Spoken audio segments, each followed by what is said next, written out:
Jal Jeevan mission নে ধনজন mission 3 বছৰ পিছতো সম্পূৰ্ণ নহল জলজীৱন মিছনৰ আঁচনিৰ কাম। বিহালীত ভয়ানক অৱস্থা জলজীৱন মিছন আঁচনিৰ কাম। ঠিকাদাৰ ময়মতালিৰ বাবে এটুপি খোৱা পানীৰ পৰা বঞ্চিত হৈছে বিহালীৰ ৰৌমাৰী, বুৰৈকুৰি, ৰাংচালি, কাছকটা, ৰাংচালি, দলনিকে ধৰি বহুকেইখন গাঁও ৰাইজ। ঘৰ ঘৰ নল, ঘৰ ঘৰ জল এই শ্লোগানেৰে প্ৰতি ঘৰতেই জলজীৱন আঁচনিৰ জৰিয়তে খোৱা পানী যোগানৰ ব্যৱস্থা কৰাৰ সংকল্প লৈছিল কেন্দ্ৰীয় চৰকাৰে। কেন্দ্ৰীয় চৰকাৰৰ সহযোগত ৰাজ্য চৰকাৰৰ এই জলজীৱন মিছনৰ আঁচনি কাৰ্যকৰী কৰাৰ বাবে অধিক তৎপৰ হয়। ঘৰে ঘৰে বিশুদ্ধ খোৱা পানী যোগান ধৰাৰ লক্ষ্যৰে ৰাজ্যৰ বিভিন্ন প্ৰান্তৰ এই আঁচনিৰ কাম চলি আছে। কিন্তু ঠিকাদাৰ নিম্নমানৰ কামৰ ফল ভুগিছে ৰাইজে। বিহালীৰ ৰাংচালি, কাছকটা, বুৰৈমাৰী, ৰৌমাৰী পানী যোগান আঁচনিৰ পৰা ৰাইজে কোনো সুফল নোপোৱাত ক্ষোভৰ সৃষ্টি হৈছে। উত্থাপিত অভিযোগ অনুসৰি বিভাগীয় বিষয়াৰ দায়িত্বহীনতা আৰু ঠিকাদাৰৰ নিম্নমানৰ কামৰ বাবে বিহালীৰ এই 3খন গাঁৱত ধোঁৱাচাঙত উঠিল প্ৰধানমন্ত্ৰীৰ সপোনৰ আঁচনি।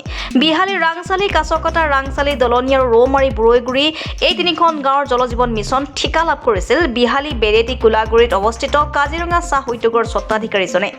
কিন্তু তেওঁ কৰা সকলো কামতে আছে বিসংগতি।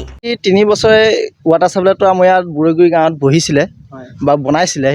তেতিয়া যিজনে ঠিকা লৈছিলে তেখেতে আজি 3 বছৰ হ'ল সম্পূৰ্ণ কৰিব পৰা নাই। যিহেতু মানে কিবা অসুবিধা হ'ব পাৰে তেখেতৰ। কিন্তু আজি 3 বছৰ বেলেগত দেখিছোঁ সম্পূৰ্ণ হৈ ৱাটাৰ চাপ্লাই অলৰেডি পানী ৰাইজে পাই আছে। আমাৰ ইয়াত কিন্তু এতিয়ালৈকে সম্পূৰ্ণ হোৱা নাই। মুখ্যমন্ত্ৰীক অনুৰোধ জনাইছোঁ আমাৰ এই কামটো সোনকালে ডিপাৰ্টমেণ্টৰ ফালৰ পৰা কৈ কামটো কৰিব লাগে। আপোনালোকৰ ইয়াত বিশুদ্ধ পানী দৰকাৰ নেকি? বহুতেই দৰকাৰ। আমাৰ বুৰৈ গাঁৱৰ ৰাইজে একদম পানী প্ৰব্লেমত আছে। 3 বছৰে সম্পূৰ্ণ হোৱা নাই। এইটো কোনে লৈছিল আপুনি জানে নেকি? ফেক্টৰীজনৰ যিজনে লৈছে এজনৰ নাম বিশেষকৈ নাজানো। কাজিৰঙা ফেক্টৰীৰ মালিক বুলিহে আমি চিনি পাওঁ। এতিয়া দেখিছোঁ গোটেইখন মদৰ আড্ডাহে হৈছে ইয়াত। হয়, কামটোৱে সম্পূৰ্ণ হোৱা নাই। সোনকালে লাগে। মুখ্যমন্ত্ৰীক আমি অনুৰোধ জনাইছোঁ সোনকালে কামটো কৰিব লাগে। বুৰৈগুৰি, ৰৌমাৰী কামটোৱে সম্পূৰ্ণ হোৱা নাই এতিয়ালৈকে। মাননীয় মুখ্যমন্ত্ৰীক কিবা আহ্বান জনাব নেকি? অনুৰোধ জনাইছোঁ সোনকালে কামটো হ'ব লাগে আৰু আমি বিশুদ্ধ পানীটো পাব লাগে। তাতোকৈ ডাঙৰ কথাটো হ'ল যোৱা 3টা বছৰতো সম্পূৰ্ণ কৰিব নোৱাৰিলে আঁচনিৰ কাম, যাৰ ফলত জলজীৱন মিছনৰ নিৰ্মাণ কৰি থোৱা ঘৰৰ ভিতৰত ৰাতি হ'লে বহে মদৰ আড্ডা। ক'ত গ'ল জনস্বাস্থ্য কাৰিকৰী বিভাগৰ বিষয়া কৰ্মচাৰী? কিয় চকুত নপৰে এইসকল কামচোৰ ঠিকাদাৰৰ ওপৰত? নে ঠিকাদাৰৰ কথা মতে উঠা বহা কৰে জনস্বাস্থ্য কাৰিকৰী বিষয়াই? ঠিকাদাৰ যি মন যায় তাকে কৰিব পাৰে, কিয়নো বিহালীৰ এই 3খন গাঁৱত 3টা বছৰতো এটুপি খোৱা পানী নাপালে গাঁৱৰ ৰাইজে। ঠিকাদাৰৰ হেমাহিৰ বাবে 3 বছৰে ৰাংচালি, কাছকটা, ৰাংচালি, দলনি, ৰৌমাৰী, বুৰৈগুৰি এই 3খন গাঁৱৰ জলজীৱন আঁচনিৰ কাম পৰি ৰ'ল এনেদৰেই। News desk report live Assam. বিশুদ্ধ পানীৰ কাৰণে আমাৰ ইয়াত ৱাটাৰ চাপ্লাই দিছিলে। এতিয়া 3 বছৰ দিন হৈ গ'ল, একো তেনেকেই পৰি আছে। কোনো আমাৰ ঠিকাদাৰ কামখিনি মানে সম্পূৰ্ণ ক্লিয়াৰ নকৰিলে।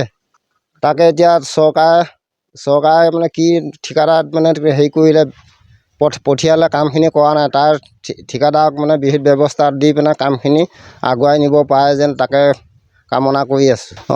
বিহালী বাকীবিলাকত চবতে পানী পাই আছে। আমাৰ 4টা ৰাংচালি দলনিত এটা, ৰাংচালিত এটা, আমাৰ এই বুৰৈগুৰি এটা আৰু নতুন ৰৌমাৰীত এটা, এই 4টাত এইজন ঠিকাদাৰে পাইছিলে বুলি কোৱা শুনিছোঁ।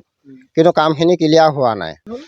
এই 3 বছৰ হৈ গ'ল এনেই পৰি আছে। বনাই পিনে এনেকৈ পেলাই থ'লে কিবা কাম আহিব জানো? আমাৰ পানী দৰকাৰী। এই আমাৰ পানী দামকল কিবাকিবি কুঁৱাৰ পানী এতিয়া খৰালিমহীয়া শুকাই যায়। আমাক পানী জৰুৰী কাম আছিলে। Reporter live Assam.